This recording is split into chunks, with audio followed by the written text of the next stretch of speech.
నేటికి 1400 సంవత్సరాలకు పూర్వం సౌదీ అరేబియాలోని మక్కా పట్టణంలో మొహమ్మద్ సల్లల్లాహు అలైహి వసల్లం గారు జన్మించారు.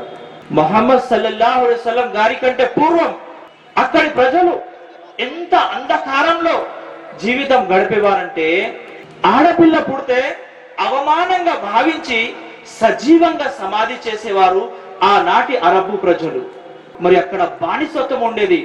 బానిసల్ని జంతువుల కన్నా హీనంగా చూసేవారు. మరి అక్కడ త్రాగుడు, జూదం, వ్యభిచారం, దోపిడీ, దొంగతనం ఇవన్నీ సర్వసామాన్యంగా ఉండేవి. ఎవరు కూడా ఈ చెడుల్ని తప్పుగా భావించేవారు కాదు. కాబా చుట్టూ స్త్రీలు నగ్నంగా ప్రదర్శనలు చేసేవారు. ప్రవక్త ముహమ్మద్ సల్లల్లాహు అలైహి వసల్లం గారు ఈ ఖురాన్ ద్వారా 23 సంవత్సరాల్లోనే అశాంతితో అలమటిస్తున్నటువంటి మక్కా పట్టణానికి శాంతిమయంగా దారుల్ అమన్ గా మార్చివేయడం జరిగింది. ఇంత మార్పు ఎలా వచ్చిందంటే మహనీయ ముహమ్మద్ సల్లల్లాహు అలైహి వసల్లం గారు ఈ ప్రపంచంలో శాంతిని స్థాపించడానికి ప్రవక్త ముహమ్మద్ సల్లల్లాహు అలైహి వసల్లం గారు ఏం చెప్పారంటే, ఏదైతే నీవు నీ కొరకు ఇష్టపడతావో అలాంటిదే నీ సోదరుడి కొరకు ఇష్టపడాలి అని చెప్పాడు. ప్రతి మనిషి తన కొరకు గౌరవాన్ని, లాభాన్ని, క్షేమాన్ని, సౌఖ్యాన్ని కోరుకుంటాడు. ఏదైతే మన కొరకు కోరుకుంటారో అలాంటిదే మీ సోదరుడి కొరకు కోరుకోండి. ఎవరైతే తమ కుటుంబ సభ్యులతో ఉత్తమంగా మెలగరో అలాంటి వారు అల్లాహ్ దృష్టిలో ఉత్తములు కాలేరు అని చెప్పారు. తల్లిదండ్రులతో, భార్య పిల్లలతో, బంధుమిత్రులతో మీరు ఉత్తమంగా మెలగాలి అని తెలియజేస్తుంది ఇస్లాం ధర్మం.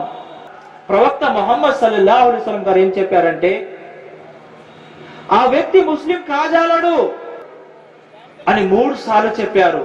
ఓ ముహమ్మద్ సల్లల్లాహు అలైహి వసల్లం గారు, ఎవరు ఆ దౌర్భాగ్యుడు అంటే, ఎవరి ద్వారానైతే తన పొరుగువాడికి అశాంతి కలుగుతుందో అలాంటి వ్యక్తి ముస్లిం కాజాలడు అని చెప్పారు.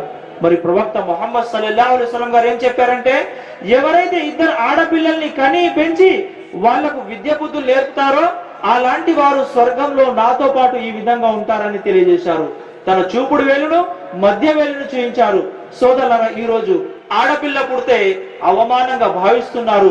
ఎవరైతే 2 ఆడపిల్లల్ని కని పెంచి వాళ్ళకు విద్య బుద్ధులు నేర్పి పెళ్లిళ్ళు చేస్తారో అలాంటి వారికి స్వర్గంలో గొప్ప స్థానం లభిస్తుంది. మరి ప్రవక్త సల్లల్లాహు అలైహి వసల్లం గారి సాన్నిధ్యం లభిస్తుంది అని తెలియజేశారు. ప్రవక్త ముహమ్మద్ సల్లల్లాహు అలైహి వసల్లం గారు ఏం చెప్పారంటే, తన పొరుగు వాడు ఆకలిగా ఉండి తాను మాత్రం కడుపు నిండగా భుజించినట్లయితే అలాంటి వ్యక్తి ముస్లిం కాజాలడు అని చెప్పారు. ఒక్కసారి ఆలోచించండి. తన పొరుగు వాడు అన్నాడు కానీ తన పొరుగు ముస్లిం అని చెప్పలేదు. తన పొరుగు వాడు అతడు హిందూ అయినా, ముస్లిం అయినా, క్రైస్తవుడైనా, ఎవరైనా సరే ఇంటి చుట్టూ ఉన్నటువంటి 40 ఇండ్ల వరకు ఉన్న వారందరూ తన యొక్క పొరుగువారే. పొరుగువాడు ఆకలిగా ఉండి తాను మాత్రం కడుపు నిండగా భుజించినట్లయితే అలాంటి వ్యక్తి ముస్లిం కాజాలడు అని చెప్పారు. ప్రవక్త ముహమ్మద్ సల్లల్లాహు అలైహి వసల్లం గారు ఏం చెప్పారంటే, దారిలో ఒకవేళ ముళ్ళు గాని, గాజు పెంకులు గాని ఉంటే వాటిని అక్కడి నుండి తీసివేయండి. ఎందుకు